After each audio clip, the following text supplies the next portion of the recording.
just going to admit a few more folks. Hello, Heather from Minnesota. And we are going to get started. Let me just... Hi, Lydia. Hello, Anna. Are you about ready? Almost. Just want to make sure that it's recording. I believe I saw it go, so I think yes. we're good. All right. Great. Let me just admit a few more people. Great. Well, everyone, thank you so much for joining us for this virtual class with Ana Victoria Calderon. And we're going to get a sneak peek into creative watercolor and mixed media, which, as you know, is coming out this fall in November. My name is Lydia Anderson, as you can probably see, and I work with Quarto Creates and Quarry Books, and we're the publishers of Ana's 3 fantastic books. We're going to begin in just a few minutes, but I have some housekeeping that we need to go over, and then I'm going to turn it over to Ana.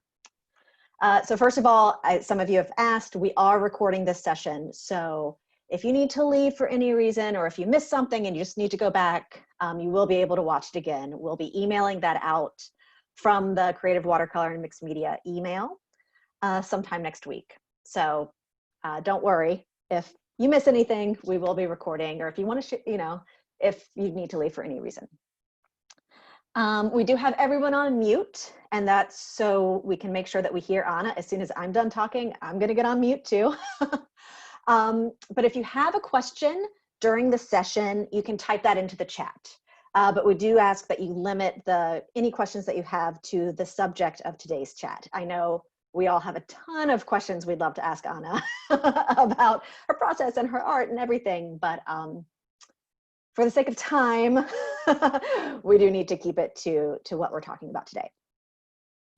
So I'm just going to do a quick little introduction of Ana. As you know, she is a fantastic artist, and I think a lot of you know that she is also a great teacher. Ana is a top teacher on Skillshare. She also teaches at Domestika. I saw a few people who said that they take her courses. And if you haven't taken any of her courses, but you enjoy this, I would very much encourage you to go to Skillshare or Domestika to check out what she has and to see what else is coming up. And actually, she hosts in-person workshops as well when we aren't in a global pandemic. So hopefully those will be starting up again soon. But if you have any questions about creative entrepreneurship or kind of the business side of being an artist, what all that entails, I do want to let you know about an upcoming online event, November 6th, 7th, and 8th, called Magic Jungle, which is an online seminar Ana leads in English. And that'll answer so many questions about, again, just that kind of business side of being an artist. So if anyone is interested in that, you can find information on Ana's website, anavictoriacalderon.com. And so in addition to painting and teaching and helping people with the business side of everything, Ana is also a wonderful author. I've been very lucky to work with her in this capacity as a member of Quarto Creates and Quarry Books. And the book we will be referencing today is Creative Watercolor and Mixed Media, as you know.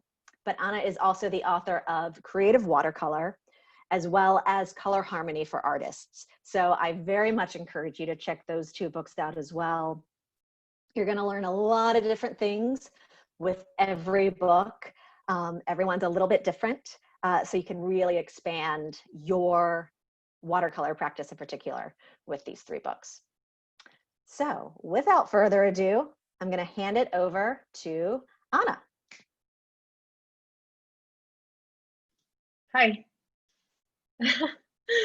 Hello, hello. Can you hear me? Yes, thumbs up if everyone can hear me, please.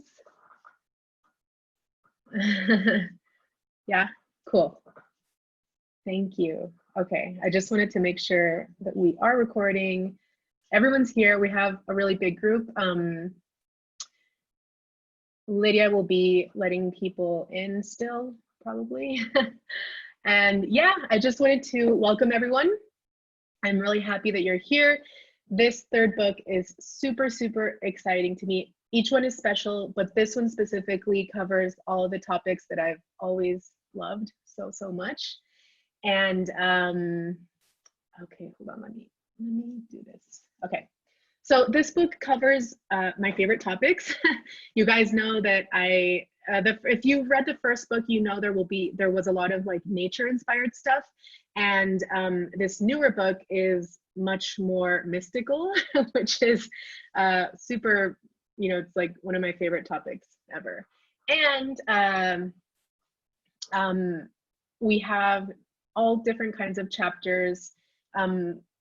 We have a chapter on just skies, which is really fun. We have a chapter on celestial beings. We have like constellation, moon phases, all the fun stuff. And we have another chapter that does a little tiny intro to sacred geometry, which is a topic that I know a lot of people are super, super interested in. Then we have another chapter, which is all about experimenting and just playing around with your watercolors and mixed media. The entire book is very much just having fun with different supplies that you can incorporate with your watercolors. Watercolor is an extremely noble medium, and that means that since it's water-based and transparent, there's a lot of fun that we can have incorporating all different kinds of supplies into watercolors, and that's what I'm going to teach you today. It's actually an activity that's already in the book. It's healing crystals, and there's an entire chapter on crystals and gems and all that fun stuff, which I know that you guys have a lot of fun with.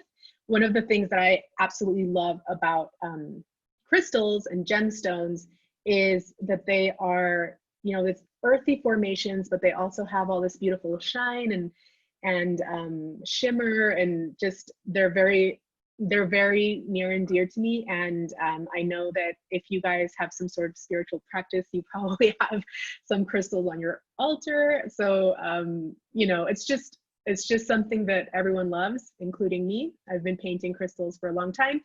And what I'm going to share with you today is this specific activity in the book where we are painting some loose and just very free healing crystals. So they are sort of like abnormal crystal formations, and we will actually be using a bit of masking fluid with these, and that's like a big part of the book. There's like an entire page dedicated to all different kinds of tips and tricks that I would like to share with you for masking fluid. And if you don't have masking fluid, I'll sort of talk you through, you know, I'm hopeful that this workshop here will encourage you to try it out, because it is a mixed media class, and that means that you'll be able to incorporate other mediums into into your watercolor practice. So, but if you don't have masking fluid, we'll find a way to for you to do this without having that. All right, so having said all this, does anyone have any questions before we start? Because I'm about to flip over my camera into desk mode, so you will see everything that I'm working on. You guys are free to paint with me, or you can just observe and then try it out for yourself later. And also, so Lydia did send out a template for you, and it's an outline drawing. That's the actual outline that we use for the activity in the book, which is this guy over here. This is the actual painting that we made for the book, and we're going to sort of like replicate that today. You also have a Pinterest board that I made for you guys if you want to see all kinds of fun crystal outline inspiration. So, okay, and so Reed and Meg is asking, what's your favorite crystal? Oh my God, I like amethyst a lot. I really like all the violets and purples, and I really love when crystals have like the actual earth in them, where it's sort of like this you know, dirty formation in some parts, and then it gets super shiny and shimmery. I love that contrast. So that's really fun for me. All right, guys, so bear with me. I'm going to switch over my camera view. And it's It's just going to take me a couple of seconds to adjust lighting.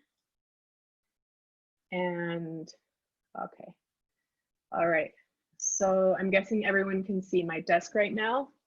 We are just going to add some intense lighting over here. All right. You guys can see my desk? Yes? Perfect. Okay. And I'm just trying to have it so that I can see my desk as well, because okay, here we go. Okay, I'm gonna pin this video, so no matter what, you will be able to see this. And let me just do some autofocus here. Hold on a second. Okay. Now I'm just going to get a little closer. All right, almost there. Okay, I think that's focused. Okay, so can you put in the chat if you are wanting to paint along with me or if you are just watching today? I want to know that. Paint along, awesome. Okay, cool. Yay, okay, painting. Ready to paint, awesome. Okay, cool. Okay, so I'm gonna make this so you can see this. It's obviously the lighting it's really harsh right now because it needs to be that way for you to be able to see what I'm making. But one of the really fun things about painting these crystals is that we're going to be adding, apart from our masking fluid, we are going to add some fun details. Like you can see there's a bit of gold leaf flake in here. And then there's a tiny bit of like glitter in here. So I'm just gonna share with you just like this fun side of adding all different kinds of mediums into your watercolors. It's something that I practice quite frequently. I try not to be too rigid with rules. I just experiment. I just try new things out. So I shared a lot of those things with you in this book. Okay, so if you are painting along, which I see that most of you are, what you will need, obviously, I sent out the supply list, but just as a reminder, you're going to need your watercolor paper. To write this book, I actually used Canson XL watercolor paper, which is, I'll share the cover with you. I really like using this paper for things like, for example, when writing a book, I use tons and tons and tons of paper, and there's a lot of like practice rounds and stuff like that. And this paper does not have much texture to it. It's pretty smooth, which makes it really easy to scan. And it's actually quite inexpensive, which is one of the things that I really like about it. If I'm going to be painting something like extremely professional, or that it's going to be like a piece of art that I'm going to frame, or it's like a big deal, I'll use something a bit more fancy, like arches, for example, which I know you guys probably love. And so I would love to hear in the chat what your favorite watercolor paper is, because I am not married to any specific kind of paper. It's really like, I just love experimenting, trying out different things. So if you guys are in this class, I definitely, I suggest opening up the chat, because you're gonna find some fun supply tips from fellow students as well. All right, cool. I see a lot of you like arches as well. It's nice, but it's a little bit pricey, so maybe not for everyday practice stuff. Okay, so then obviously you're gonna need some water. I have 2 different tubs of water here. One is gonna be for more like clean water, and the other one, since we're gonna be playing around with different mediums, I like to have an extra little tub of water here for, like, let's say when we use a little bit of adhesive or something sort of shimmery. It's nice to have a separate water that you don't want to mix in with your actual watercolors. So I do have that. And then I have my watercolors, which are here. And then I have a couple of, these are the Dr. P.H. Martins, and these are liquid watercolors. There we go. See, you can see this. Today I just have violet and juniper green, some fun, cool shades. And I have an assortment of brushes. See, so, oh wait, here, and a pencil. So these brushes, actually, I won't need this flat one right now. Well, maybe I will. So I have some sort of smaller brushes. They're mostly size 1, size 2. I have some liner brushes too, which this brush here, this is something that I do want to talk about. It's not a super special kind of brush or anything. It is a round liner brush. So that means that it's a really thin brush, and it's a 000 brush. So it's a really thin brush that I use specifically for mediums that are not watercolor. So for example, when using masking fluid, which we will be using today, this is the brand that I have right now, but you can use, there's Winsor & Newton, there's, here in Mexico, there's a really big art supply chain called Lumen, and they have a really good, just like a very actually inexpensive type of masking fluid. And I get a lot of comments on Instagram where people are sort of saying, oh, I can't get my masking fluid to work. I think it's the brand. And I have never really come across a brand that doesn't work. I think they're all, it's a really basic supply. And the one thing is though, it might be the way that you're using it. So that's gonna be fun in this class today. We'll be sort of going over the right way to use masking fluid.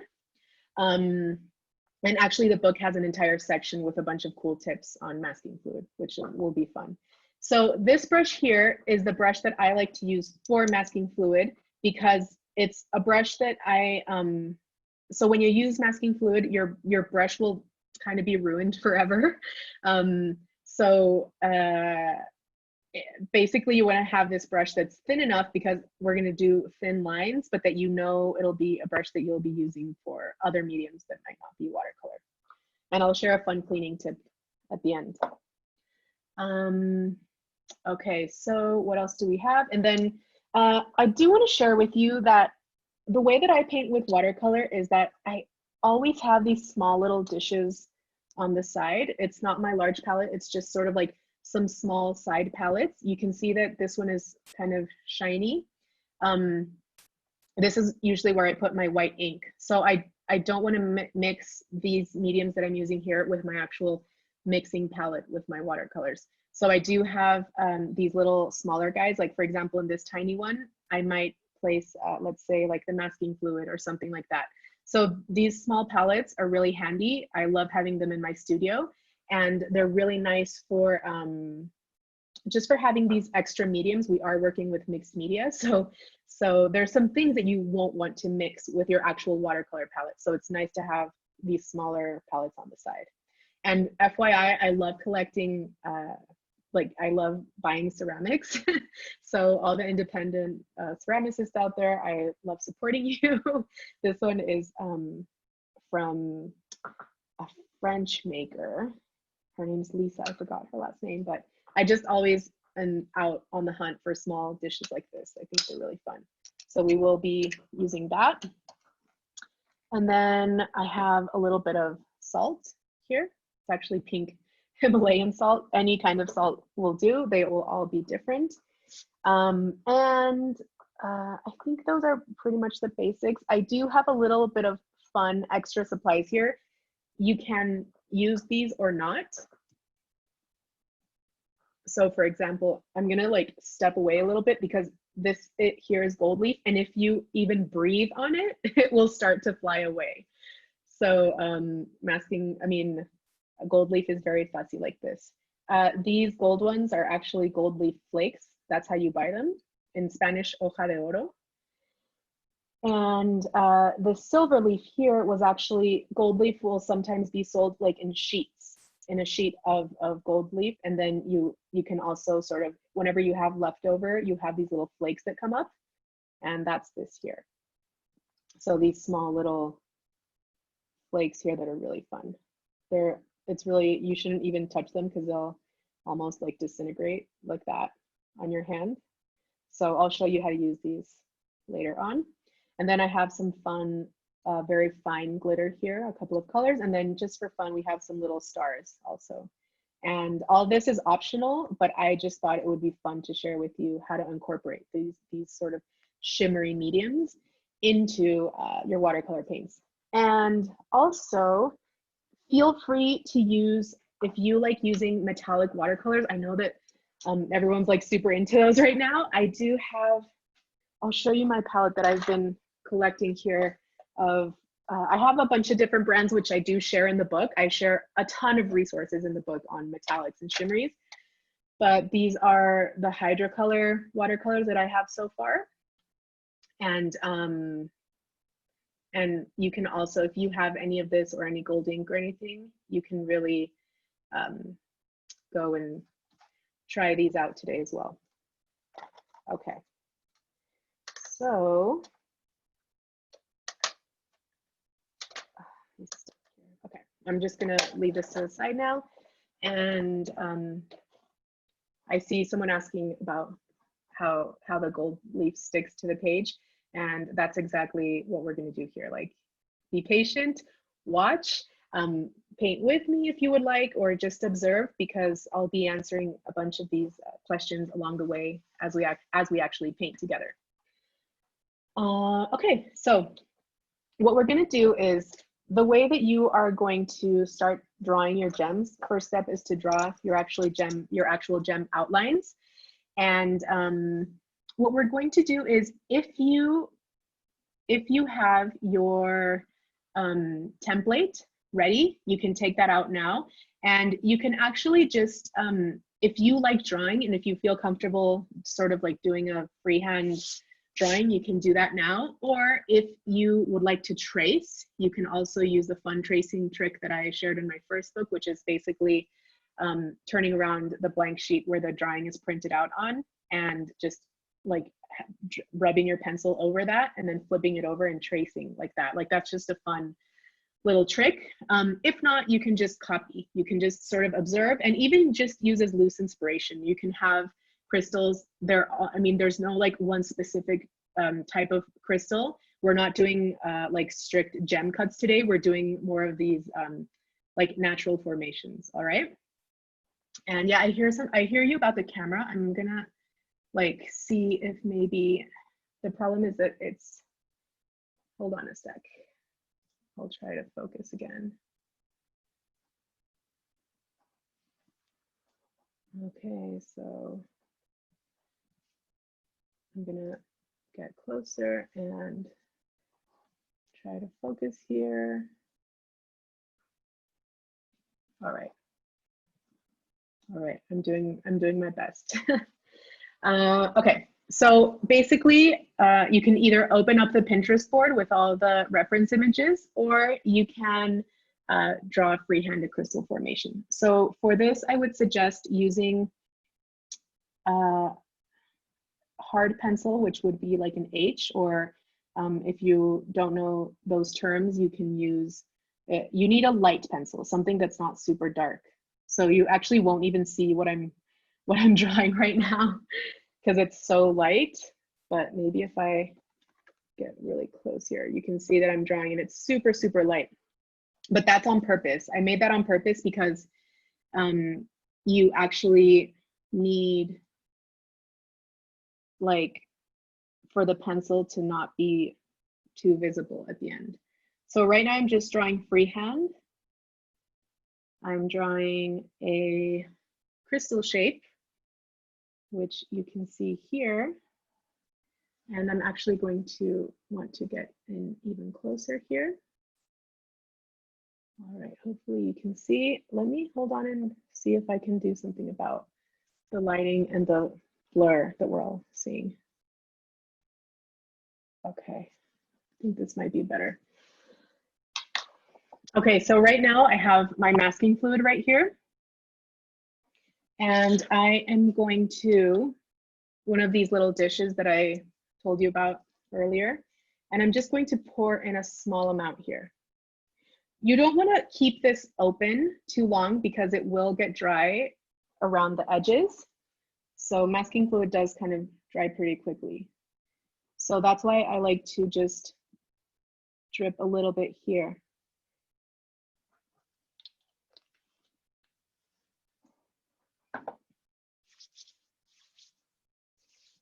Okay. And I'm going to grab that brush that I told you, which is this sort of this thin brush, but that I don't use for my watercolors anymore, because with masking fluid, you will actually, it's not going to be totally ruined because there are ways to clean it and ways to use it. But there are, so if someone's asking like if there's any alternatives for masking fluid, and there aren't, but there are different names for it, like frisket, for example. Or there's even like liquid latex. There's just different names for it. But basically what this medium does is that it's a repellent to water. So once it dries, it will become this rubbery substance, and you will be able to paint over it with your watercolors. And you, as you guys know, with watercolors, since it's a transparent medium, if you want white, you need to salvage the white of your paper in order to do that. And also in the book, I have an activity where you use a white crayon or a transparent crayon, which is could be a fun alternative to masking fluid, but it's going to be hard to get thin lines like that. So right now I'm just using the masking fluid, and I'm making, you can see I'm like tracing over where I had my drawing, like that. I'm trying to move pretty fast because I don't want it to dry. And there's definitely different supplies that you can use to actually place your masking fluid. I share that in the book. There's like a long list of different things that you can do, but I really like using a brush because I just like the way the stroke looks. It's just a personal preference. There's different ways you can do it, but I always like using a brush. So I have this here, and this needs to dry completely before I can actually paint over it. What I'm going to do is, the way to clean it, and here I'm going to share a fun little trick with you, is, okay, so first with my paper, I'm just going to rinse off what I'm just like going to clean off whatever I had here. And this is the fun, this is like a student shared this with me, and I really love this. This is essential oil. This one here is like lemon. I don't know why it's having such a hard time focusing. I'm going to try to fix this. Hold on. Sorry. Lemon eucalyptus. I think it's a little bit better there. Yeah. But any essential oil that's citrus based is really good for cleaning your brushes after you've been using masking fluid. So what I do is I just dip a little bit, like I have a little drop here on my desk or on one of your palettes, and then I just go in with my brush and just have it take a bath there. So right now, if you would like to paint along with me, you can start sketching out your drawing of your crystals, and you can apply the masking fluid over that. So most masking fluids will be translucent, transparent. This masking fluid is gray like this, but you can find, yeah, like with a yellowish tint, with just like white masking fluid. You'll also be able to find like a bluish tint masking fluid. So they all work exactly the same. I'm just cleaning up this essential oil that I have here. And then with the magic of television, I have actually already pre-prepared an entire page for you, which is the template that I'll be using today, which is this guy over here. So this here is already masking fluid that has dried. Let me just remove this here. Yes, and the chat is super amazing. Thank you so much for sharing all those links and stuff. I encourage you all to take a look at the chat because there's some fun suggestions. Okay, so here is the outlines that I already created. The masking fluid has to dry completely before you are able to start painting over it, okay? So that's a like #1 tip for masking fluid is just be very patient with drying times. Super patient with drying times. And I'm going to sort of open up a little here because I want you to be able to see my palette. And I have a paper here. And what we're actually going to do now, the fun thing about masking fluid is that it lets you paint over it freely without having to worry about where your paint is flowing into, which is, this is like the final version of what we're going to do. And it's super fun because this specific, it's called like loose healing crystals. It just means that you're not really paying attention to each side of each crystal. We do have different activities for that in the book, but this specific one is very just like loose and free. So right now I am going to grab a brush and let me see, I think I might start out with this brush here. And I have my clean water. I think I'll lift it up here. All right. And what I'm going to do is, this technique is sort of like a wet on wet technique. The paint is going to sort of flow into each other, and you can have like a specific color palette that you've already planned out, or you can just start having fun and experimenting. So basically what I'm going to do here is I'm just adding a bit of water to begin with. And the only time you're going to really worry about not going outside of the line is on the exterior edges of each gem. So I'm just being a little bit mindful there, but the rest you can just paint over and have a lot of fun. So right now I'm just going to flip my watercolors this side, and I have a little bit of opera pink here, which is from the brand Holbein, but most watercolor brands have the tone opera pink in it. So we're just going to have a lot of fun here and let the watercolor do its thing, blend in magically. And I'm going to clean and then just add some more water here. And we're gonna just be very, very loose and just have tons of fun. This is a reward for having painted in all of the masking fluid edges. And I'm gonna add in a little bit of liquid watercolor paper here to my palette. Watercolors can blend with each other. This pink here was actually a tube paint that I have set on my palette. So I always mix my tubes with my pens, with my liquid. It's all mixed in there together. So I'm just adding a few dots here of that juniper green. It's one of my favorite tones of liquid watercolor from the brand Dr. P.H. Martin. These watercolors are a bit controversial. They don't have a good light fastness, which means that with years, especially if exposed to the sun, the color will fade out. That is because they are dye-based instead of pigment-based. So they are more designed for people that are like illustrators or graphic designers, which is me, for example. It means that eventually everything that I make in watercolor will be scanned and then put away in a dark box or something. So it doesn't really matter if they fade with time. So that's just a side note. It's just a personal preference. And then Dr. P.H. Martin does have a line where they have better light fastness, but I like this specific line better, which is like the radiant concentrated watercolors.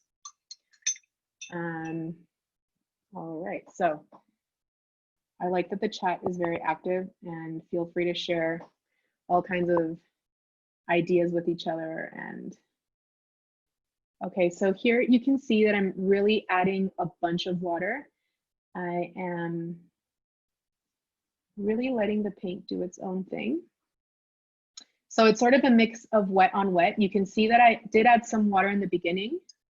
Then I added some paint, and now I'm just adding in a little bit of extra water around the edges here.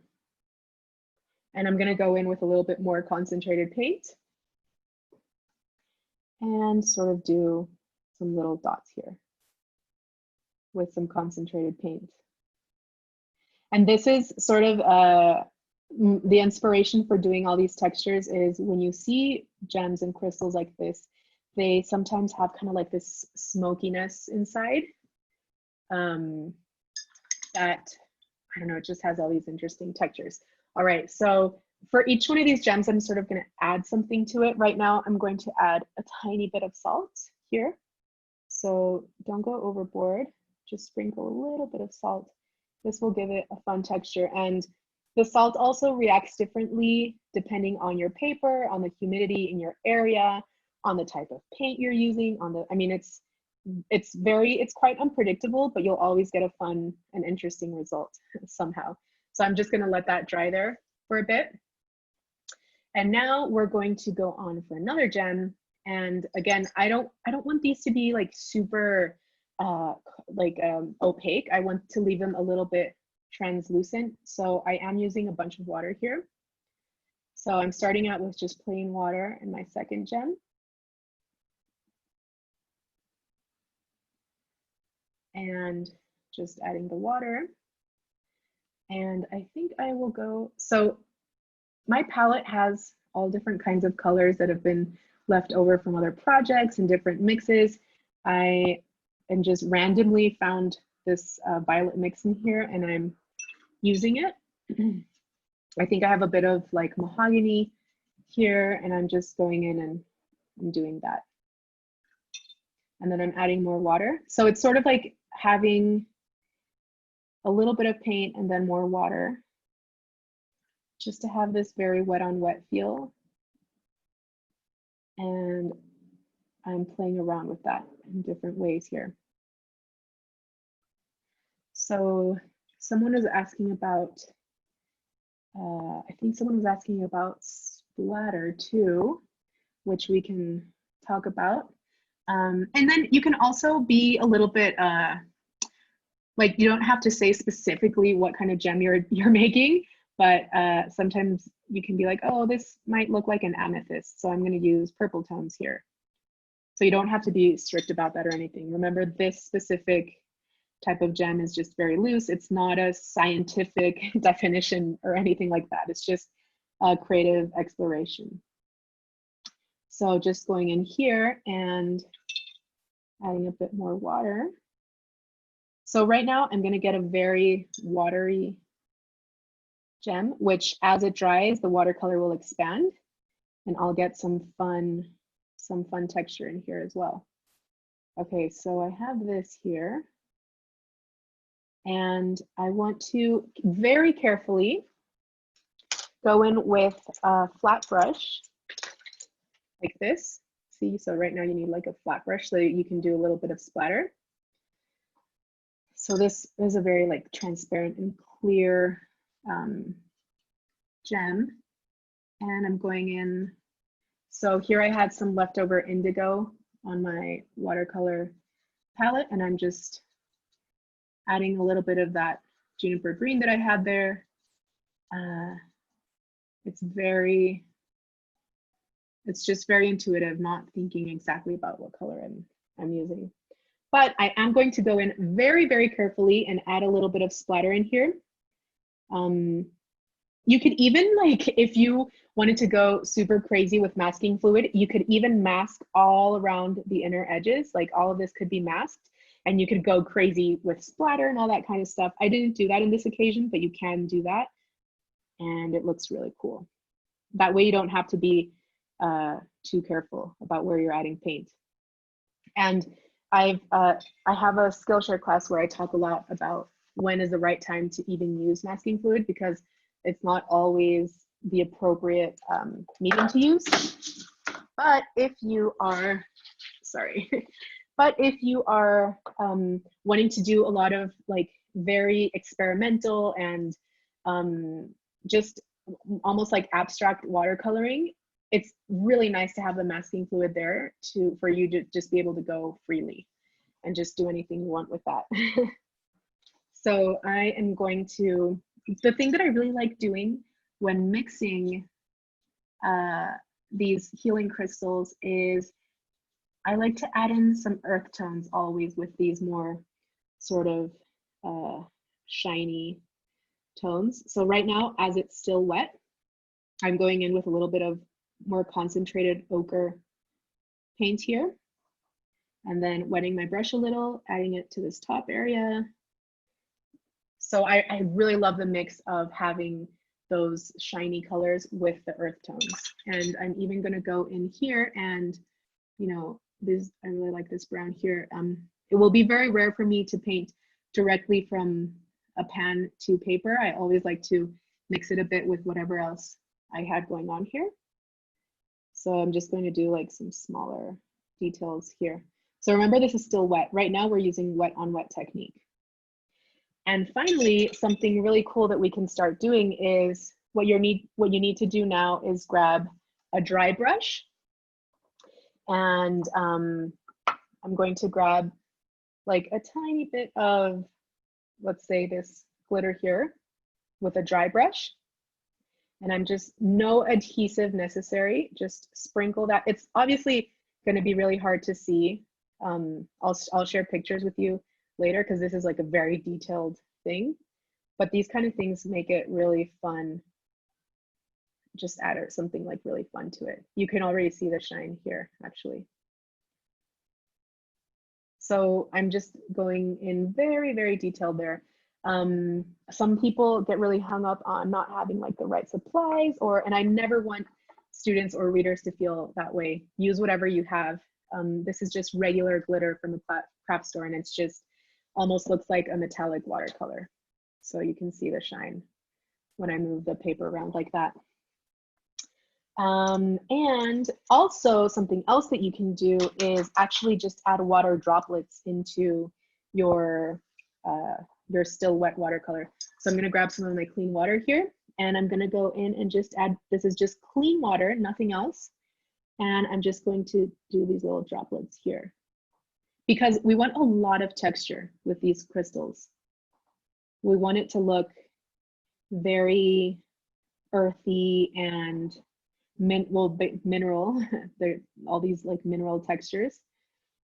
So I'm just going in and adding some drops of water here, and obviously it won't be an immediate reaction. It's something that we'll able to notice later on as it continues to dry.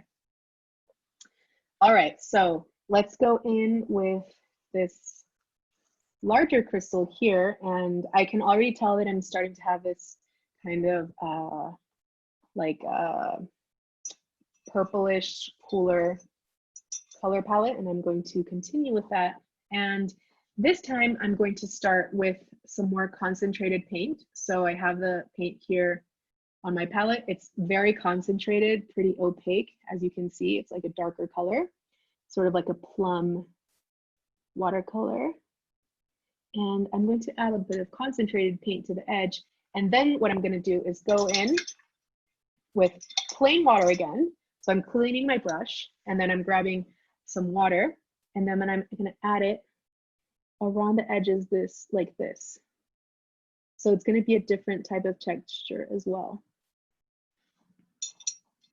And something that I want to share with you also is there's a section in the book where I share my favorite like rare watercolors. And one of the colors that I have here is Cascade Green from Daniel Smith. Write that down because it's one of the funnest types of paint that I've ever used in my entire life. Basically, I share a whole list of this in the book, but basically these colors here, have two different types of pigments in them, which chemically react differently when they are in exposure to water. So as you can see, I grabbed like a very concentrated amount of this paint on this corner here. And as it's still wet, I'm gonna go in and clean my brush, and then go in again with just the plain water, which I'm grabbing over here. And what it does is that you can start to see how it separates here really nicely. So once this dries, the paint will actually, since there's two different types of pigments in here, you'll get separating pigments, which is it's just like the funnest texture ever. And where it's very concentrated like this, you'll see a deep green. And then as it gets more watery, you will have like a very nice soft turquoise. So I have a list of all these in the book, which all my favorite tones that I've ever used of this sort of line of watercolors. So I'm going in and just adding some extra water here.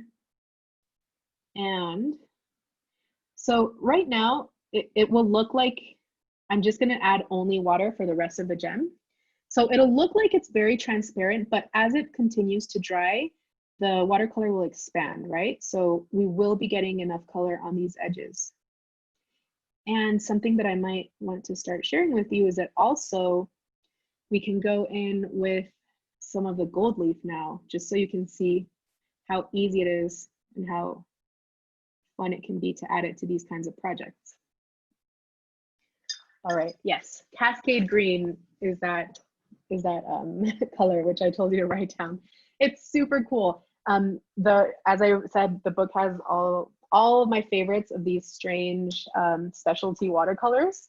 I have the full list there. So since you already have the book on the way, you'll be able to see all that. All right, so now I'm actually backing away. You can't see my body right now, but I'm like backing away from my paper because if I breathe on this, it'll all start flying out. That's how sensitive it is. It's extremely sensitive, gold leaf. So I'm sort of like backing away a little bit from my palette here, and I'm gonna go in. Remember, this is a dry brush. This brush is totally dry. And I'm gonna go in and on the wet paper, I'm just going to place some of these little flakes. No adhesive necessary. The water will be enough to keep it on here, which is a really fun trick. I'm gonna grab maybe some silver now. It's kind of hard to use. Remember, I'm like, my body is away from the palette, and it's extremely sensitive. So like sometimes picking it up like this can even be a challenge, but see, it's basically floating on my brush right now. So I'm seeing like maybe here would be a fun placement of that. And I'll do one more around here maybe. And I'm placing this one over the masking fluid because I want it to grab both sides. That's it. And you can even go in, there's some smaller ones here. I'm gonna place that here. So masking fluid is a beautiful medium. This is one way to use it. Obviously, there's also masking fluid adhesive, which if you want to like have it in a bigger area, you should use that. But in this case, we're only adding these tiny flakes, and some of them might even sort of fly off eventually, but they will be able to stick to the water. I'm adding a little bit more. I'm just having fun with them right now, randomly placing. Someone is asking about the brush. If it's a dry brush, yes, you do need a dry brush to pick this up. Otherwise, your masking fluid will just, your gold leaf will just kind of like wilt onto the paper. And then again, with my gold brush, I have this other little glitter here. This is fine glitter. It's like very thin. It's almost like the glitter that you would use on makeup. It's super fun to check out like nail salon supplies or makeup supplies for this kind of watercolor painting, because it's all very fine and it's not like that chunky glitter. See, so right now I'm just dusting a little bit of this glitter on here too. I'm just dusting this on. And here I have, this area here has already dried. So if I place the glitter onto here, it won't stick to that. So I'm just going with this like wet area that I still have. And this is very experimental, very loose, just having fun. It almost reminds me of like tie-dye, tie-dye crystals. Valerie is saying, is purpurina that you're using? Yeah, I believe in different Latin American countries or Spain, they have different numbers. Names. In Mexico, it's called brillantina, and purpurina is another way to say it. So yeah, it's just super fine glitter, and checking out those like nail salon places and stuff is also a good resource. So I have these crystals now. They're already starting to look very magic, and they're wet, so you'll still see a lot of glare to it, but once it's dried, I'll get the camera really close so you can see all the texture. And now I am going in with these metallic watercolors. And again, this is just to demonstrate the fun things you can do with it. Don't feel bad if you don't have all the supplies. You don't need all of them. I'm gonna go in with a shimmery sort of peachy tone that's here. And I'm also gonna go in just on the edge, like that. Just I don't like to go too overboard with these kinds of supplies. I like to add them in very subtle, because I don't want it to look childish either. I do want it to look like a more sort of like refined watercolor, but so the way that you do that is just not going too overboard with these supplies. So as you can see here, I have just a tiny bit of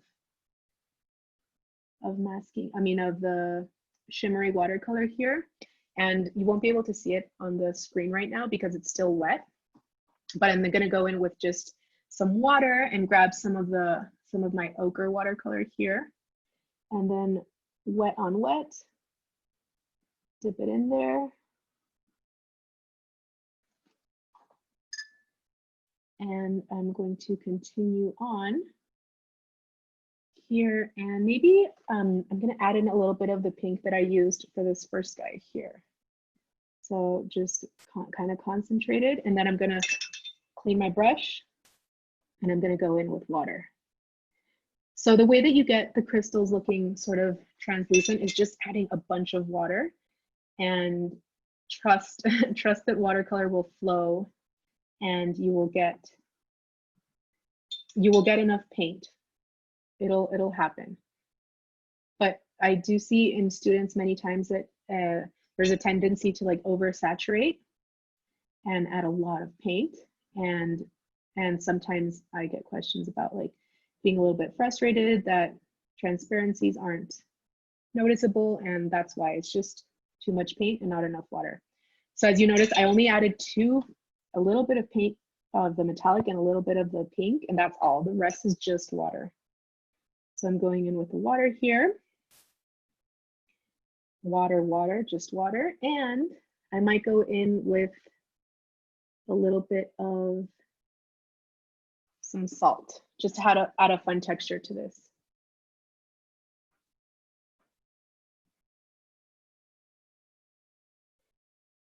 Oh, there it goes. So you can already even see how the salt is, there we go, lifting up the colors. And so, so Lulu is asking where I can get this type of masking fluid in Mexico. And I bought it. It is Talons, like Kelly said. I bought it in Arte y Material. It's a small little art supply shop. Okay, so I am going to continue painting these gems in the same way. And I think I will be answering a few questions as well. I have a sort of strange question here that says, how do you remove masking fluid from your pencil? I think that you meant maybe from your brush, because your masking fluid never has contact with your pencil. So yeah, the brush, that little trick that I shared with you about the essential oils is very fun. And then I have a couple of other tricks in the book. One of them that a lot of people like to use that I'm not super into, but it does work, is adding a bit of soap to your brush before you put the masking fluid on there. So that does work, even though it's not like my super favorite thing to do. I like just using the brush as is and then adding a little bit of citrusy essential oil because it just really works. For me, it's the best thing that I found that works.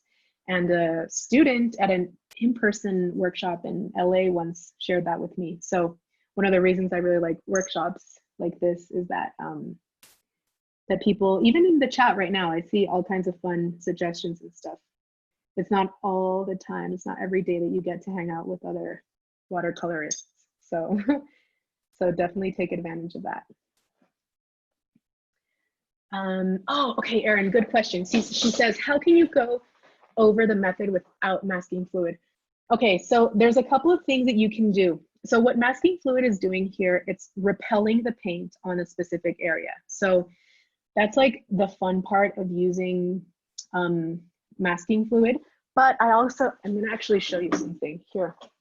I have this painting that I did a few years ago. Well, this is actually a print of it, but you can see this one here. This one was actually done without masking fluid, and it's basically filling in the entire crystals, like the shapes entirely, and then waiting for that to dry with watercolor, and then going in with white ink and painting the actual edges. So it's like, it's a different method. It's white over watercolor instead of this, which is right now, wherever the gray is, will be white eventually. So it's just different styles of doing it. They all work. But doing the masking fluid is really fun too, because you just get to paint freely without having, it's just a very relaxing way to do it.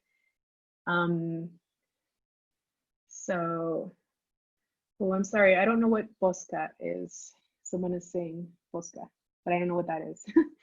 If you can elaborate. So that's the method. And then the other thing you could do is actually use a crayon, which is a white crayon, and you would have to like really sharpen you would have to sharpen it a lot so that it would be, so you can have those thin lines.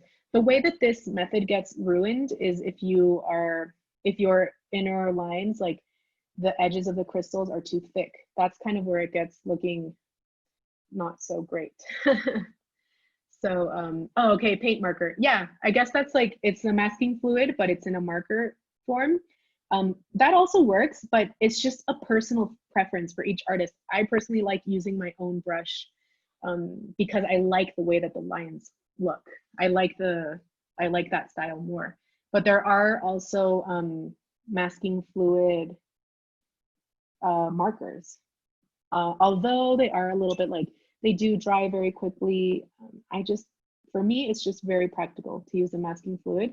And even if you haven't used it yet, I promise it's like a very basic watercolor supply. It's not a weird kind of supply at all. It's available in like any art store will have it.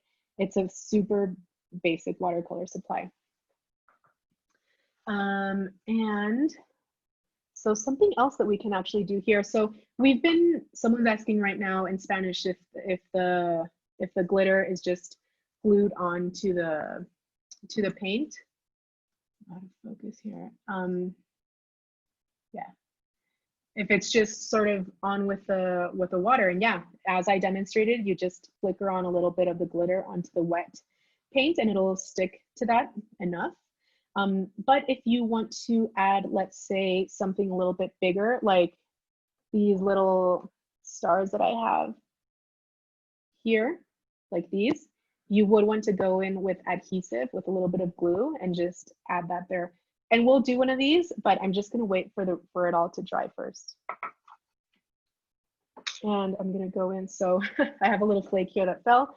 I will take that as a sign to add some of this. So look how easy it breaks off when you use these flakes. They're very sensitive. Like if you touch them, they will almost like dissolve in your hand, and they're very sensitive to use. That's why using a dry brush is really nice for this. So for example, I'm gonna go in with this speck here and I'll add it to this guy here, which is still wet over there. And the reason that I really like using it directly on just with the water and the paper is that I actually want it to not stay perfectly forever. Like once it dries, you can even go over with your finger and lift up a little bit of it.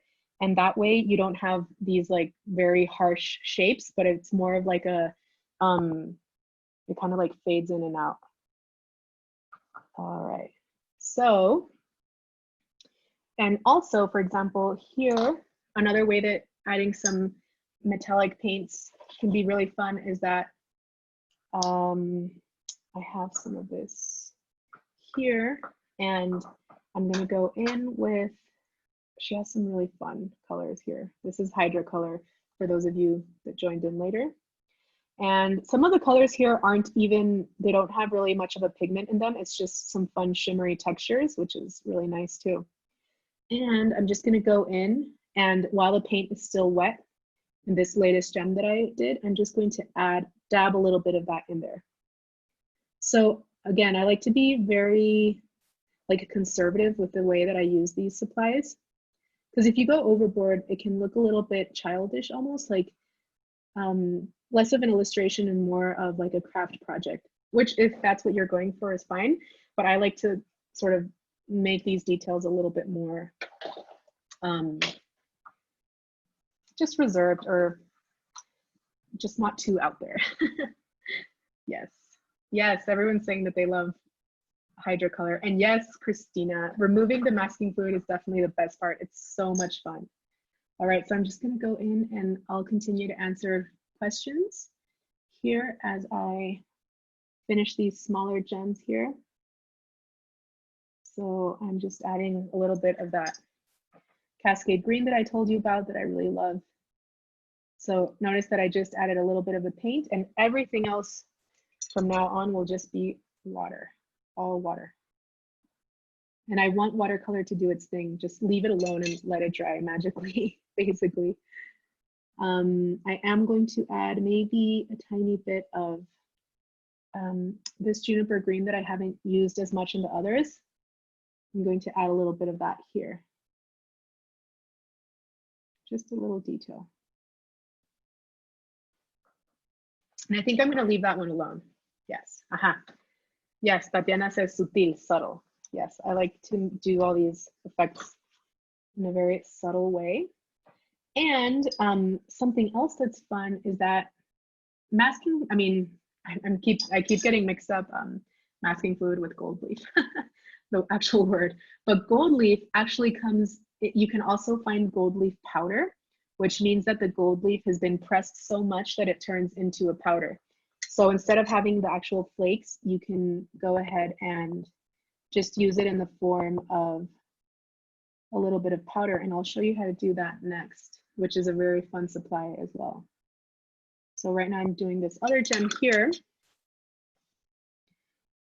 And okay, just again, same method. I'm using a combination of wet on wet.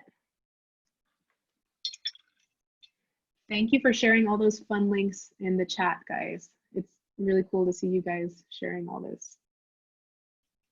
All right, so I'm gonna do something a little bit more drastic for this smaller guy here. Okay, let me just add a little bit of, this one's gonna be a little bit darker, this guy. Okay, and then just water. See the amount of water I'm using? It's gotta be that much. You need all that water to make them look transparent like this. And then what I have here is actually, it's gold leaf powder, which is very fun. And I'm gonna share that, see that here. So it's the same, it's gold leaf also, but it's been pulverized. And I found this in Mexico, actually, in a store called Lumen. It's a very large supply store, but if anyone finds like a Google, if an Amazon link or something, gold leaf powder, you can share that. So also with my dry brush, just dipping it in a little bit. And I'm gonna go in and sprinkle that on here. And this is very fun. Again, no adhesive, only water. And I'm actually gonna I'm gonna go down here where it's still a little bit wet and just add tiny, tiny details of that. I don't wanna go crazy, just very small. I'm like barely flicking There we go. And right now it's very wet, so it looks super intense right here. But once it dries, you'll be able to see the difference. Yeah, so Christina's saying that one of her challenges as she learns watercolor is actually using too much paint. And as you noticed here, I'm using a very minimal amount of paint. It's not too much. Yeah. So someone is saying, I've never used edible glitter, but you'd need to experiment to see if it dissolves. Yeah, that's interesting. And you know what? Art is all about experimenting. Like, that's the number one thing I wish for everyone is, you know, you can ask someone else, but try it out for yourself too. There's nothing to lose. Like, if it doesn't work, it doesn't work, and that's it.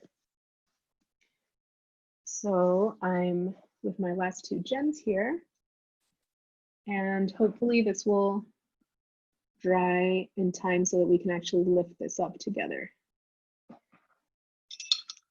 And I would love to hear in the chat if any of you are painting with me. If you guys are actually doing the same process. Yes. Awesome.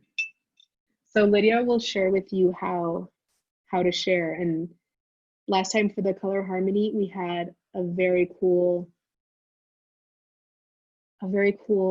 thing going on where you guys all posted and she shared on the actual quarto. Yeah, someone's saying the masking fluid didn't dry. Yep, don't rush. Like, if your masking fluid hasn't dried, just wait until the class is actually over. And even if it takes an hour to dry, you need to wait. Like, the number one mistake with masking fluid is not waiting for it to have dried completely and then adding wet paint over on top of that. That is the reason why it won't work sometimes. And us too, we have to be really patient. It is super exciting to lift it up, but we need to wait for it to be very, very dry. All right, again, as you noticed, all I had was a little bit of paint first, and then it was all just about the water. And doing our last gem here. Someone is sharing a cool Shimingi product to use for shimmer, which I'm very interested in. I actually want to open up that link. So that what PTP just shared is actually it's a really similar medium to what I used here, which is that powder. And I'm going in here and just adding some more water, adding a little bit of. So the reason this is mixed media is we are using masking fluid. We are using all three different types of watercolor paints, which are tubes, liquids, and pans. And we are using all these shimmery mediums as well. So there's tons of different ways that you can mix in watercolor. And there we go, we're almost done. Okay, awesome. I will add just a little bit of salt to this. I hear my, oh, Patty, yes, I remember you. Yes, Patty was my student in New York when we actually published the first book, Creative Watercolor. And Patty was the one that shared and gave me my first hydrocolors, and she got me addicted to all these fun mediums with the shimmers. So Patty is the queen of shimmer. She has, if you would like to share your social media, I suggest everyone follow her because she experiments and tries out all these fun things. Okay, cool. So what I'm gonna do now is I hear my headphones are running out of battery. What I'm gonna do is actually switch over to my face and I'll answer a couple of questions, and then Lydia can also tell you how to share on social media, and we can also see what your process looks like. And then I'll go over and share the top view again so you can see me lift up the masking fluid. Okay, so just bear with me. I am actually going to remove the audio and video just for about 5 seconds. Will be off. And Lydia, are you here? I am. Yeah, can you share, please, about sharing on social media and what we're going to do with everyone's work? Yes, it was so great. Those of you who did our color harmony for artist class, I loved seeing all of your homework. And so we made sure to share that on the Cordo Create social media. So I definitely want to do that again.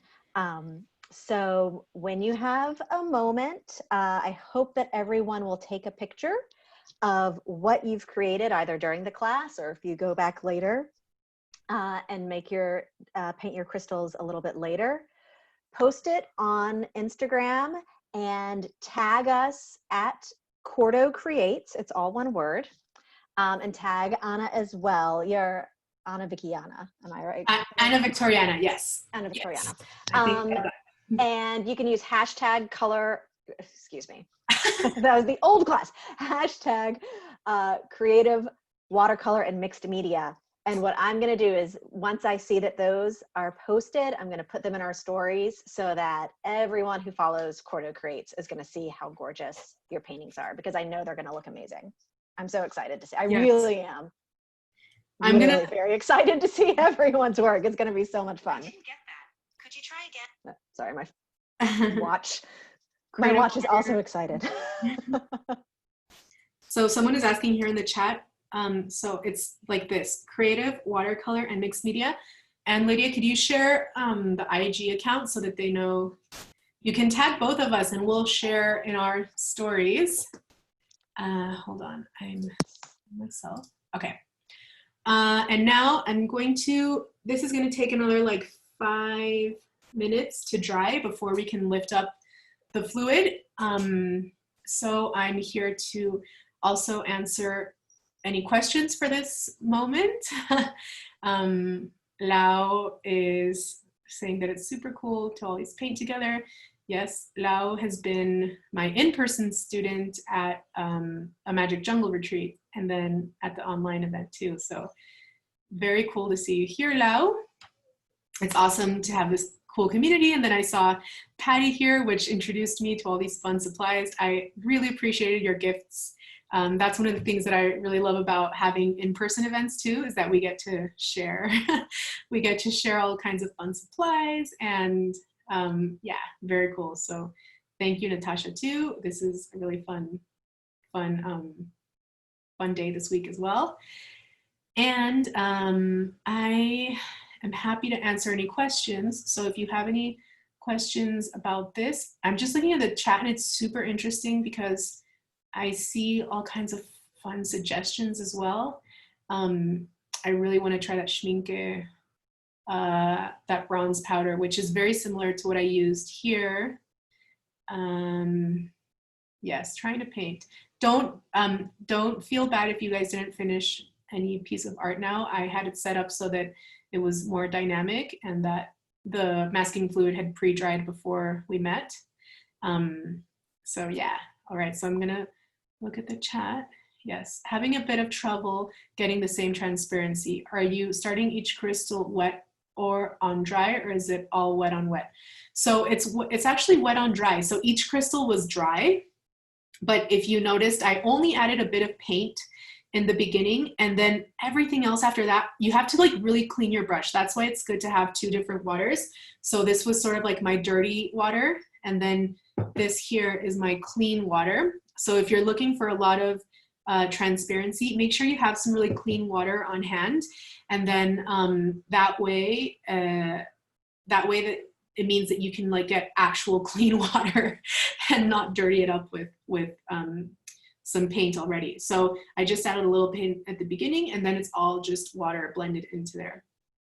Some of the other questions saying, I would love to do a Magic Jungle, please come to Europe. Lindsay, you are in luck.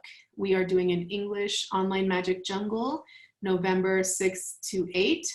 Please check that out. Go to @enterthemagicjungle on Insta or our website, enterthemagicjungle.com. It's the exact same program. I think well, I know Sara is here from our last one, and also Lau is here. We did a version in Spanish already, and now we're doing the English version coming up. We just opened registration, so we would love to see you there, Lindsay. For those of you who don't know what Magic Jungle is, it's a program that I host with my sister Maggie and my really good friend Nadia, and it's all about like the entrepreneurship side of being an artist. So it's very cool. We go over like branding, different sources of income for artists. For those of you even like interested in writing books, I share my story with Quarto, which has been life-changing. Being a published author is such an amazing experience. It opens up all kinds of doors. It's super interesting just to have this as part of my curriculum now. So I definitely suggest anyone take Magic Jungle who's interested in sort of like the business side or just thriving as an artist in general, creative practice, all that kind of stuff. So yes. Yeah, I see another one saying, yes, please come to Magic Jungle. Yeah, so definitely do that. We had a lot of people from Europe. Oh, Anna is here too. She was also in our last. Yes, I see a bunch of you. These Mendy. Oh my God, so many of you took the Magic Jungle online here. And Irais is saying it was the best. We really have a lot of fun. It's a passion project for us. It's like totally not it's like our way to give back to creative entrepreneurs who really want to make a living off of your art without compromising your personal values. And we all know that you have artistic souls. So it's just a really fun project that we share. Thank you for all the lovely comments. I see many of you here. So awesome. Garu is saying that her relationship changed with watercolor since she took my classes and can't wait for Magic Jungle Online. Awesome. See you in November. Yes, COVID world has been very, yes. So yeah, there's a lot of Magic Jungle questions, which is cool. We do talk about art licensing. I upload a resource for you all with all the like classes and personal and just all the resources of what art licensing is in general. I have like a bonus PDF for everyone who enters that that program. So art licensing, for those of you who don't know, is basically like renting out your art for use of products by large companies or medium-sized companies too. So yeah, that's definitely there. So I know there's a lot of questions about these topics. Please go over to enterthemagicjungle.com or to our Instagram, and you can learn more about that there. Someone's talking about salt. Yeah, thank you. I'm just reading all the chat. Okay, so Medium is asking, any way to make that your brush recovers the original shape after using masking fluid? No, basically. So, and I actually, so this book, I'm really glad that you are all here because it means that you pre-ordered the book and you will have all this info available to you. But there's like a whole chart that I share in the book of just all of the different kinds of fun tips that I've discovered throughout the years using masking fluid. And so one of them really is like, don't use your favorite brush, like, because the brush will never go back to its original form. I mean, that's just what it is. And you also don't want to use a super cheap brush because the bristles will all just like open up. And so you basically just need to sacrifice one of your brushes to use for this. There's other tools that you can also use, but I like using a brush. I showed you guys the tip here of using a little bit of essential oil to clean it later. For me, that's worked really great. And it takes off most of the gunk because when masking fluid dries, it becomes like rubber. So, so yeah, but it'll just never be the same after that. Lulu is saying that her gold leaf doesn't seem to stick. Do I need to do something else? If you have a wet surface, it should stick. Like there's no way it wouldn't because it's just so sensitive. So it should be sticking, and you are also free to use some adhesive. You can have a little bit of of watered down glue. Also, like in Mexico, this is the adhesive that I like to use for, can't really see it that well. It's just a special glue that's for for gold leaf. And in the US, for example, there's a brand called, I think it's Mona Lisa, that has a bunch of different gold leaf supplies, and they have a special adhesive for that. But the water should work fine. Yes. So Rebecca's asking here in Spanish that when should you stop adding watercolor so that you don't oversaturate that. Same topic as always. I see this in students all the time. Just use more water, even if it seems like an insane, crazy amount. Like the reason that we have to use watercolor paper and not any other kind of paper is that we need a paper that can withhold the crazy amount of water that is used for watercolor. So don't be afraid to add in too much water. I even have like I'm not sure if I can find it now, but I have this little dropper. I'll see if I can find it. It's a little dropper that has just clean water in it. And sometimes I'll just like add extra water onto the paper or onto the palette. It's always about using a bunch of water and just playing around. With years, you'll get the hang of it. Okay, so Mindy is asking, if I would like to do a background, do you recommend ink or watercolor? Ink if you want it to be opaque, watercolor if you want some fun transparency texture in there. For example, here I'm sharing, I have this thing that I'm painting for commission for Society 6. I don't know if you can see it here. So this is a dark background with watercolor, but I wanted all this crazy texture, see? All this, for example, here is like a big droplet of water, and it's all just tons and tons of water, and it's a dark background, but it's with watercolor because I want that texture. This is not a mistake. It's on purpose that I want all that like fun texture there. And if you want just an opaque background, you'll use ink. That'll work better for you. Okay, Gabriela's asking a good question, Lydia, which is, when is the book, this new book, going to be available in Mexico? So I'm pretty sure, Lydia, when the publication date, it's general for every country, right? Yeah. So I know it's not really available to order right now in Mexico. So thank you for everyone for putting it on your wish list. But it comes out in November. So it should be available in November as well. So you can put it on your wish list on Amazon, or you can check with your favorite bookseller, your local bookseller. Or if there are chain stores, you can check with them as well to see when they'll be getting in, but it should be this fall.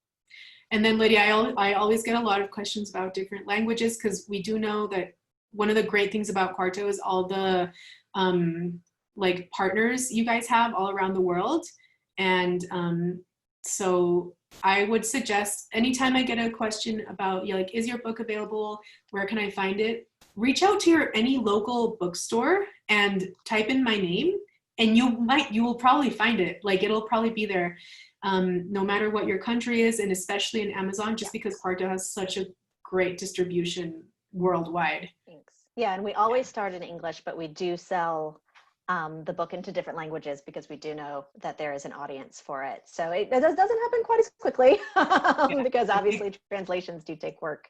But you should be able to get it in English this year, and just, I would say, keep on the lookout if you're looking for it in a different language, and check with your local bookseller.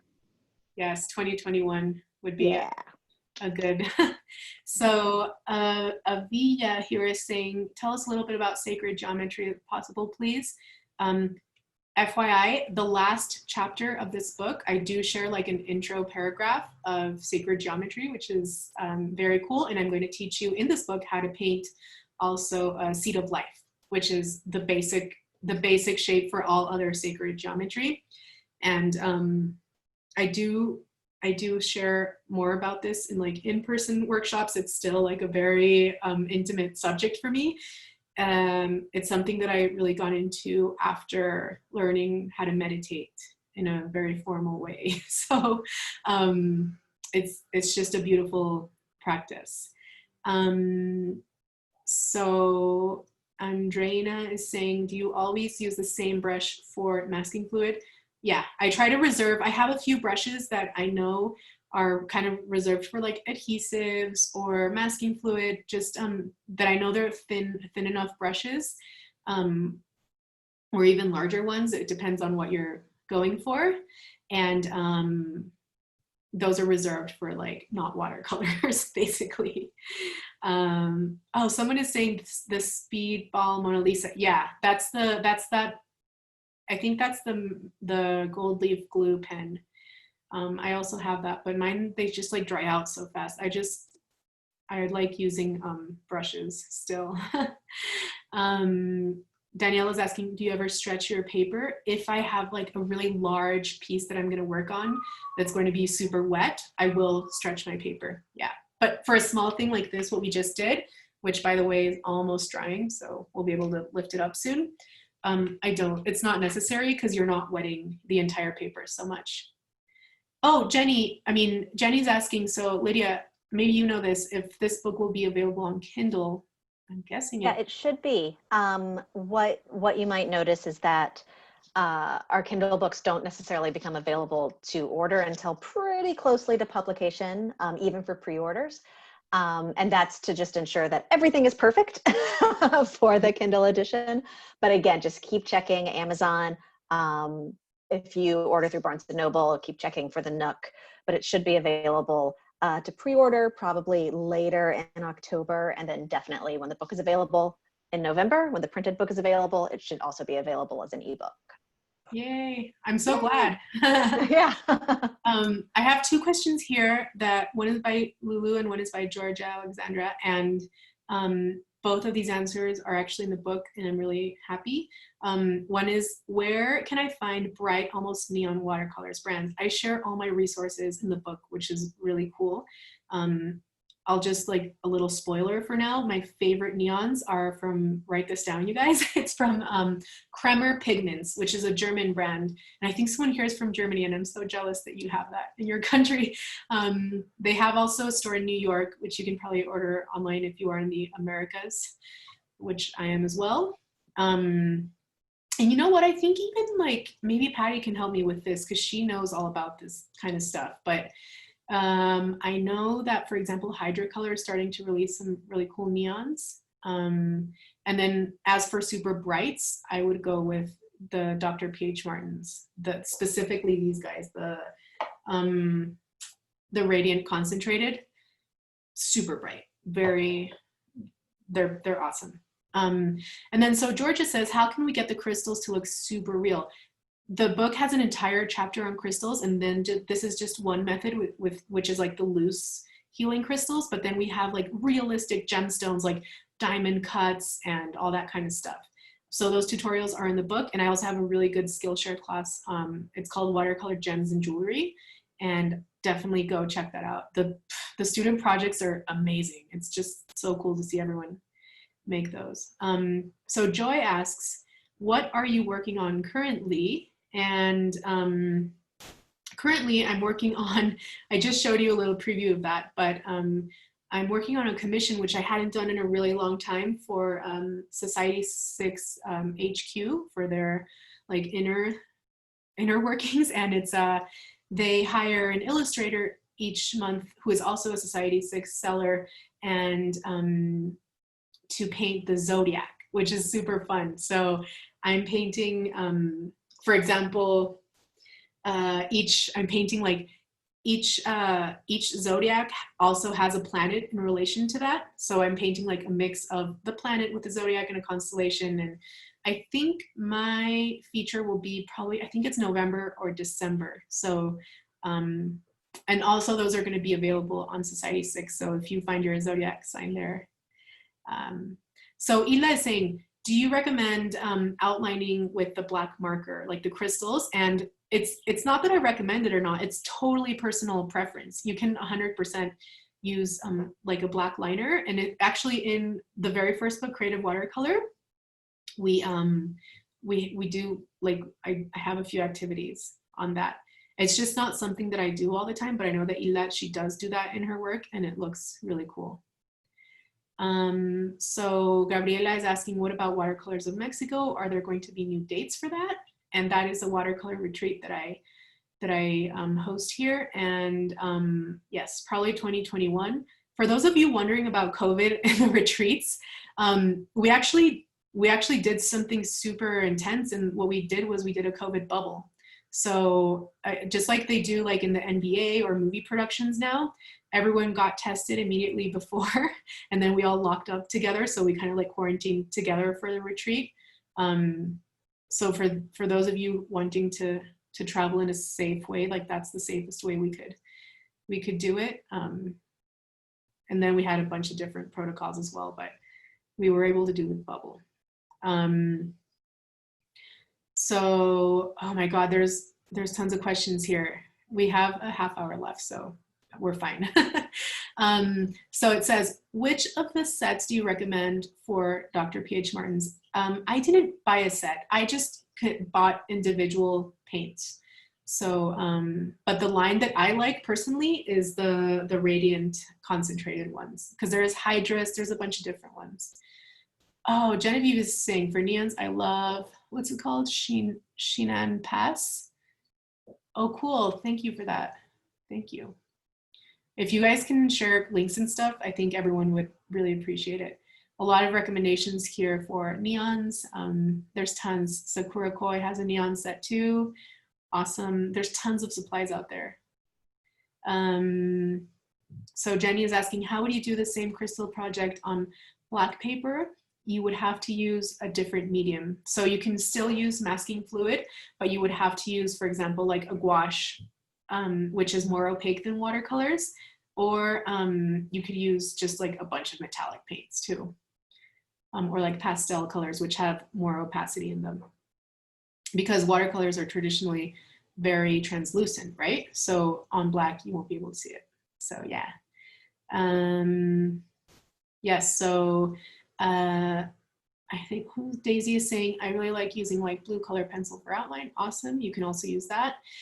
Just FYI, once this dries completely, which it's about to, and we lift up the fluid, we'll then go over and erase the pencil. So that's why I like to use really light pencils. And okay, Erin is saying, how often is Magic Jungle offered, which is our creative entrepreneurship program. And originally Magic Jungle was a yearly retreat in Tulum, Mexico. And early this year, before COVID, which was really crazy, like it kind of like turned out to be perfect. But even pre-COVID, this had nothing to do with the pandemic.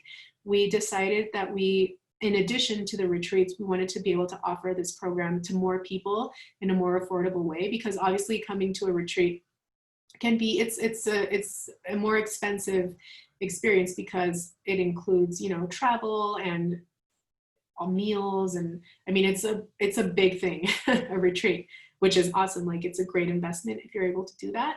But we actually we have like the exact same program that we do at the retreat. We found a way to make that as an online intensive, which for those of you who are here, you can share that even though it's many hours, it's 3 days, like 3 full days. And you're like, I don't know, it seems pretty intense. It's like, it's more than 12 hours, I think. No, it's like 16 hours. It's very dynamic. Like we make it so that you won't get tired of it. We promise. And you do a lot of workshopping yourself personally. Like there's a lot of writing involved. So it's very cool. So what we did this year before COVID is we wanted to have it be so that it's more accessible. Not only in the like affordable, but also for people from all around the world who just can't travel for one reason or the other. So now we're also, we had an online event also for Spanish speakers. We had that in August, and now we have one in English, which is the original language that we created the event in. Nadia learned Spanish basically just for the Spanish event. So I'm super proud of her. Nadia is one of the co-hosts of this event, but the original program is in English, and you get a workbook and it's super awesome. So I would definitely recommend anyone interested in creative entrepreneurship to join us in November. Yeah, so no, we don't know what next year is going to look like. We're trying to figure things out, but it's hard right now to plan a lot of in-person stuff, right? Oh, cool. So Patty just shared the link to Kremer, which that's one of my, and their shimmers are also amazing. That's one of my all-time favorite brands of paint in general, because they have their own pigments. It's awesome. I love it. Okay, so Aaron's asking about Blackwing pencils. Those are my favorite pencils to use. They're very good. Okay, so someone here, it's P. Gombar, is saying, how do you use watercolor pencils for this project? I'm so glad you asked, because there's a tutorial exactly for this in the book. So I'm really happy that you already have pre-ordered it, because once it arrives, you will be able to use watercolor pencils in this project. And it's also a gem. It's amethyst formation that we do in the book with watercolor pencils. So very cool. Yes, Andrea is saying the magic jungle is very magic and intense. Yeah, it's like an intensive program. And it's very cool that, you know, even people that are in like New Zealand, and we're all in different time zones, but everyone sort of like woke up at strange hours and we did all this really crazy stuff. It's, yeah, everyone says they cried when it ended. I'm so glad to see there's so many of you here. Some people cried a lot of the whole way. That's so cool. And it's good crying. It's not like you're going to be sad. Don't worry, guys. If any of you are thinking of joining us in November. Yeah, so thank you. I'm reading all the comments. It's so beautiful. Yeah, Natasha, so she's asking if the Magic Jungle has like a recording later. And yeah, you actually, once the event, once it gets closer, we make like a special landing, like a secret landing page just for you. And all of the recordings are also there. Oh yeah, yes. Patty's also sharing the Kremer, the shimmer set. I have that one. They are very good. They are a bit more pricier, but totally worth it. Like, just such a great investment. Yeah, awesome. So I think what I'm gonna do now is actually start lifting up the, yeah, your comments are so great. All right, so I'm just gonna switch over to my top camera here so that you can see how we're gonna lift up. Favorite part, this is the super fun part. So let's go here. And I'm sorry about the camera doing that weird focus thing. I have no idea why it's doing that.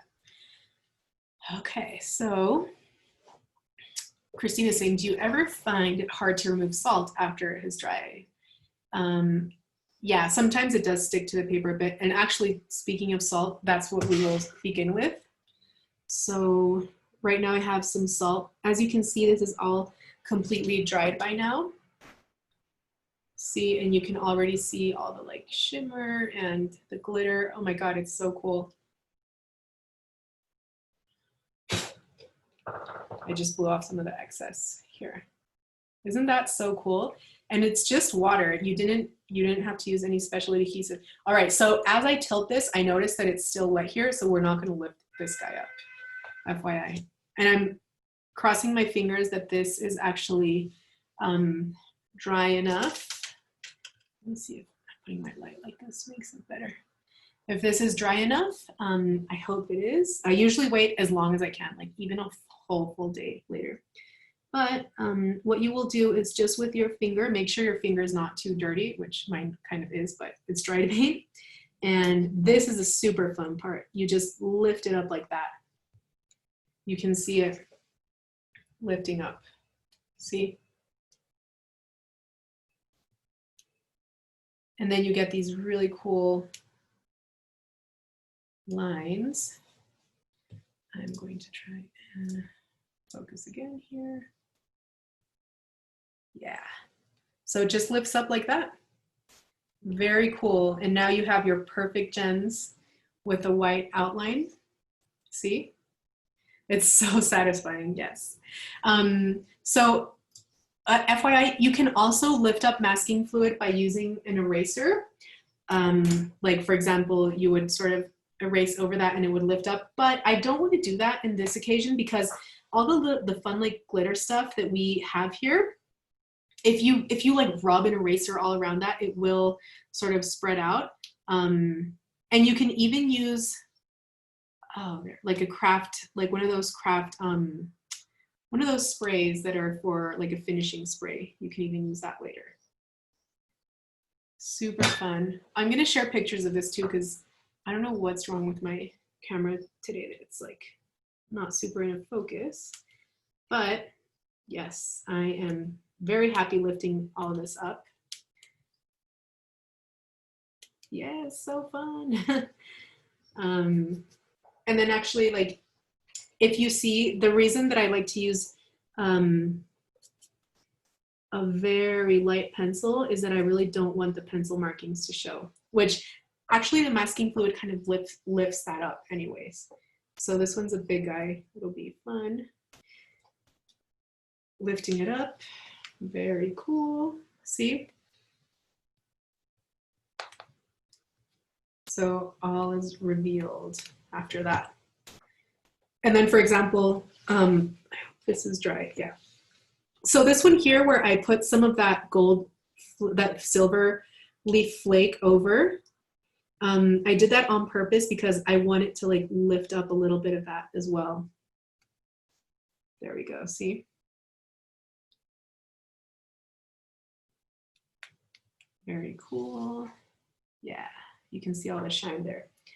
And so for example, where you have this, see how it's, I can even like move around with my fingers once it's dry so that the flakes sort of fall off a little bit more and it's not, yeah, so it looks a little bit more organic and not too like the exact same shape.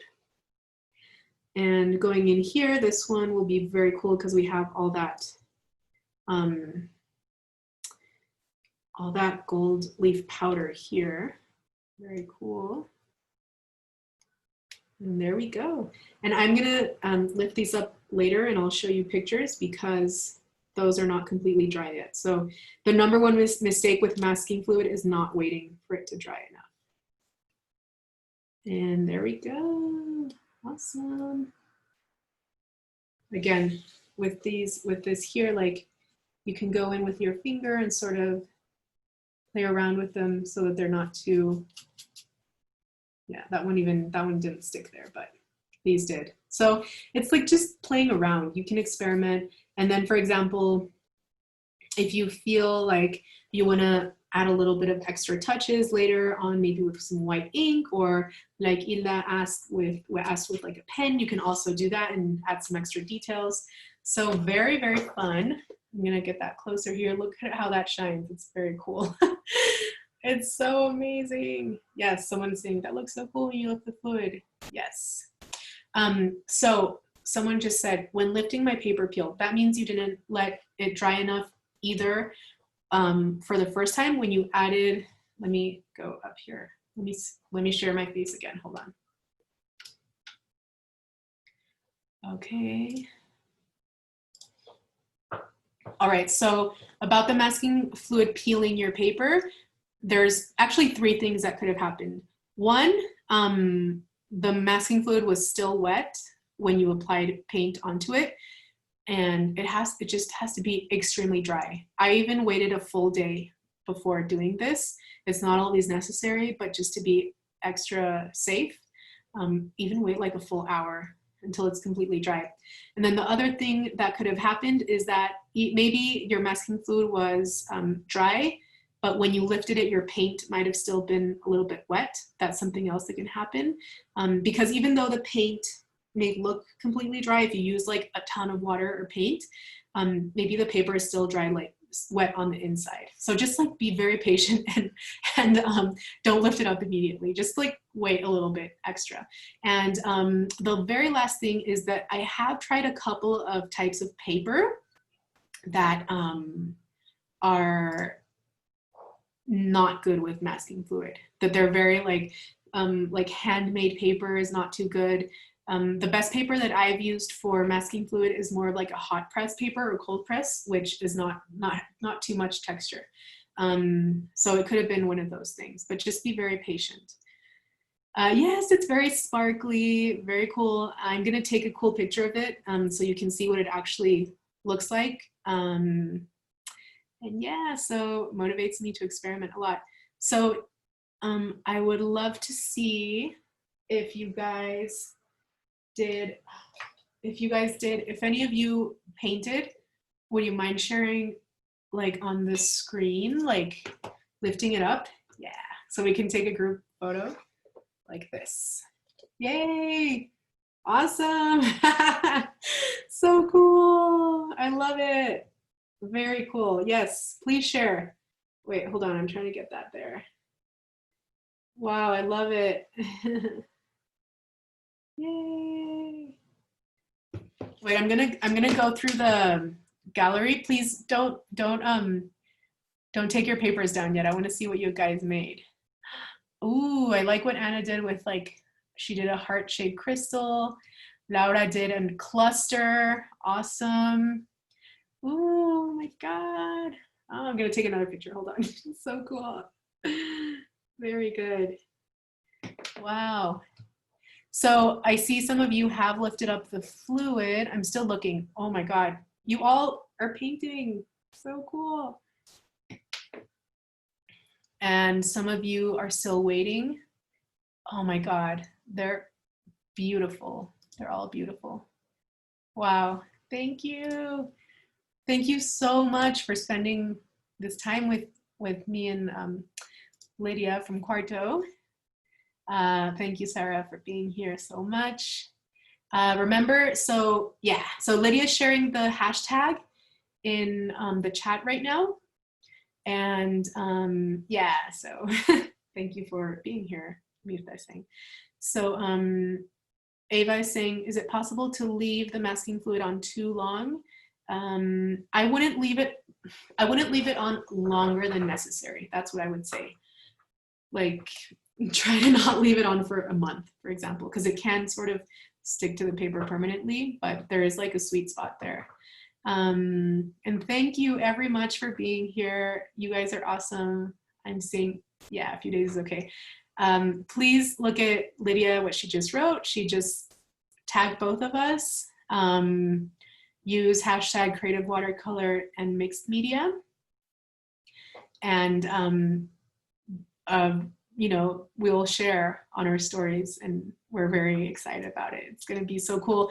And we can't wait for you to see the book. A lot of the other questions that you had are already in the book, which I'm really happy that you're going to be able to see that. I'm super excited about it. And maybe we'll see you guys again for a future online event. That would be super fun, right? Yes. I would love that. I want to keep doing these. I love it.